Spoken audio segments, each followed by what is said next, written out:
কেমন আছো বন্ধুরা? আমি পারমিতা চ্যাটার্জি চলে এসেছি গল্প নিয়ে। আজকে গল্প বলবো। তো তোমরা কেমন আছো? ভালো আছো তো? আমি গল্পতে কিন্তু কমেন্ট পাচ্ছি না। লাইক শেয়ার কমেন্টটা একটু করো প্লিজ। এই সাহিত্য জগৎটা যাতে এগিয়ে যাবে। বেশিরভাগ মেয়েদের কথাই বলি আমি। তো মেয়েরা একটু সাপোর্ট করো আমাকে। আজকাল অবশ্য ছেলে মেয়ে কাঁধে কাঁধ দিয়ে চলে।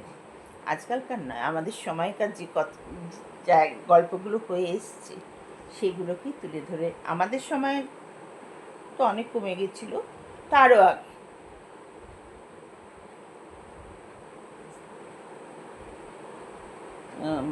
আমার এক পিসশাশুড়ি ছিলেন, তিনি গল্প করতেন যে তার বাড়িতে যত তরকারি কোটার পর যেসব খোসাগুলো পড়তো, সেই খোসাগুলো দিয়ে চচ্চড়ি হতো একটা। সেই চচ্চড়ি দিয়ে তারা ভাত খেতেন, বাড়ির বউরা সেই চচ্চড়ি দিয়ে ভাত করা হতো।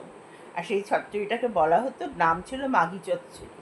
ওর বাড়ির যত বউ মানে মানে কি সাংঘাতিক নোংরা মানে যে যত খোসার চচ্চড়িগুলো ওরা খাবে, আর সেই চচ্চড়িটার নামও সেরকম। বারবার বলতেও ইচ্ছে করে না, মানে কতটা দুর্বল মানসিকতার মানুষ ছিলেন আগেকার লোকেরা।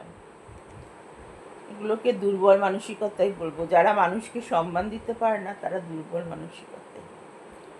আচ্ছা, রোজকার কথা, রোজ যেমন হয় আর কি, সাংসারিক কথা, সেরকম নিয়ে একটা গল্প, ছোট্ট গল্প। এখনো তোমার ভাত নামলো না? ছেলে আমার খাবে কি? নেমেও গিয়েছে, দিয়েও দিয়েছি। শুধু ভাত নয়, ভাত, ডাল, তরকারি আর ভাত, এমনকি চাটনি পর্যন্ত। বাবা, বাবা, কবে থেকে এত কাজের হয়ে গেলে? কাজের তো কেউ একদিনে হয় না মা, হয়েছে অনেক আগে।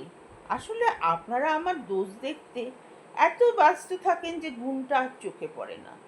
একটু পরে ছেলে অমল খেতে বসলো। কমলা মেয়েকে জিজ্ঞেস করলো, তোকেও দিয়ে দিই, একদিন না খেলে কিছু হবে না। এ আবার কি কথা? সকাল থেকে উঠে এই মানুষটা নাগাড়ে কাজ করে যাচ্ছে, এক কাপ চা না খেয়ে। সে খেয়াল তো কেউ করে না কখনো। শাশুড়ি বলল, বৌমা, কিছু মুখে দিয়ে জল খাও। হঠাৎ এতদিন পর বলছেন? কোনোদিন তো খেতে দেন না। মেয়ে বলল, বাবা, এই শাশুড়ির জ্বালা যন্ত্রণা সহ্য করে কে বিয়ে করবে? দেখছিস অমল, তোর মেয়ে কেমন মুখে মুখে কথা বলছে। এসব মায়ের শিক্ষা। ঠাকুমা, একদম মাকে কিছু বলবে না, আর কিন্তু আমি মেনে নেব না।